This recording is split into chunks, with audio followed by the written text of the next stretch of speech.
नैब ने बानी पीटीआई और बुशरा बीबी के खिलाफ नया तोशाखाना रेफरेंस एहतसाब अदालत में दायर कर दिया। तोशाखाना रेफरेंस 2 सऊदी वली अहद की जानिब से दिए गए बल्गारी सेट ज्वेलरी सेट पर दायर किया गया है। रेफरेंस के मुताबिक बुशरा बीबी को ज्वेलरी सेट मई 2021 के दौरे सऊदी अरब में दिया गया था।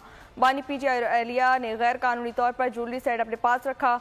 सेट की कीमत तकरीबन 7,56,59,600 रुपये बनती है, जबकि ज्वेलरी सेट में शामिल हार की कीमत 5,64,96,000 रुपये है और बालियों की कीमत 1,50,65,600 रुपये बनती है, जबकि 50% देकर सेट की कीमत 3,57,65,800 रुपये बनती है। ज्वेलरी सेट की कीमत कम लगवाकर कौमी खजाने को 3,28,51,300 रुपये का नुकसान पहुंचा है। रेफरेंस में मजीद कहा गया कि बानी पीटीआई ने एहलिया से मिलकर नैब ऑर्डिनेंस 1999 के सेक्शन 9 सब सेक्शन 3, 6 और 4 और 12 की खिलाफ वर्जी की है।